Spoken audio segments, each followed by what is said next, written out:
ఓం గణాధిపతయే నమః. విఘ్నాధిపతికి వందనం. మా ఆతిథ్యానికి స్వాగతం. మా ఆతిథ్యంలో కట్టె పొంగలి లేదా పప్పొంగలి తయారీని చూద్దాం.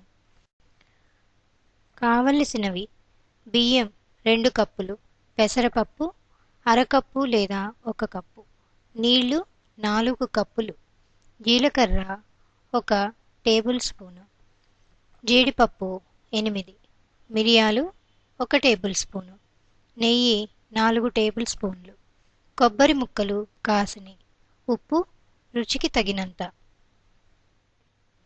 తయారీ పద్ధతి: ముందుగా 2 కప్పుల బియ్యాన్ని అరకప్పు పెసరపప్పును కలిపి బాగా కడిగి 4 కప్పుల నీళ్లు పోసి కాస్త పసుపు వేసి పొయ్యి మీద పెట్టాలి. ఒకవేళ పెసరపప్పు కాస్త ఎక్కువ కావాలనుకుంటే 2 కప్పుల బియ్యం 1 కప్పు పెసరపప్పు వేసుకోవచ్చు. ఇష్టమైన వారు పప్పు మోతాదును పెంచి వేసుకోవచ్చు.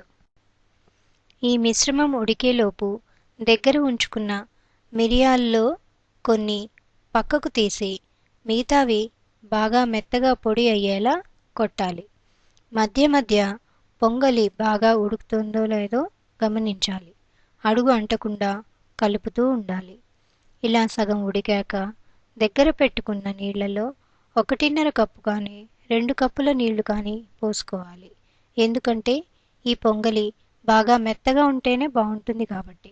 నీళ్లు పోసి బాగా కలిపి మూత పెట్టి కాసేపు ఉడకనివ్వాలి. ఈ పొంగలిని కుక్కర్లో కంటే విడిగా వండితేనే బాగా వస్తుంది. మధ్య మధ్యలో చూసుకుంటూ ఎక్కువ నీళ్లు పోయటానికి వీలుగా ఉంటుంది కాబట్టి విడిగా వండండి. బాగా దగ్గరయ్యాక దానిలో పచ్చి కొబ్బరి ముక్కలు వేయాలి. కావాలంటే వాటిని ఇంకాస్త సన్నగా తరుక్కోవచ్చు. దానిలోనే పక్కన ఉంచుకున్న మిరియాలను వేయాలి. ఆ తర్వాత దానిలో తగినంత ఉప్పు వేయాలి. పొంగలి బాగా ఉడికి దగ్గరయ్యాకే ఉప్పు వేయాలి. ముందుగానే ఉప్పు వేస్తే పొంగలి అంత బాగా ఉడకదు. ఉప్పు, మిరియాలు, కొబ్బరి ముక్కలు అన్నీ కలిసేలా బాగా కలపాలి.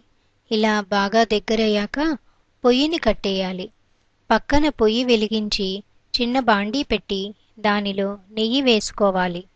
దానిలో జీడిపప్పు వేసి దోరగా వేయించి పక్కన తీసి పెట్టుకోవాలి. ఆ నెయ్యిలోనే జీలకర్ర వేసి చిటపటలాడాక మెత్తగా దంచి ఉంచుకున్న మిరియాల పొడిని కూడా వేయాలి. దానిలోనే పక్కకు తీసి పెట్టుకున్న జీడిపప్పు ముక్కల్ని కూడా వేయాలి. ఇలా అన్నీ వేశాక అంతా బాగా కలిసేలా కలపాలి. తర్వాత దాన్ని గిన్నెలోకి తీసి జీడిపప్పులతో అలంకరించి వేడివేడిగా తినండి. చలికాలంలో తప్పనిసరిగా చేసుకోవాల్సిన ఈ పొంగలి చాలా ఆరోగ్యకరమైనది. పొద్దున పూట దీన్ని చేసుకుంటే త్వరగా ఆకలి అవ్వకుండా ఆపుతుంది. దీనిలోని మిరియాలు జలుబుని తగ్గిస్తాయి కాబట్టి తరచూ చేసుకోవాల్సిన వంటకం ఇది. దీనిలో పెసరపప్పు ఉంది కాబట్టి పిల్లలకు కూడా తేలిగ్గా అరుగుతుంది. ధన్యవాదాలు.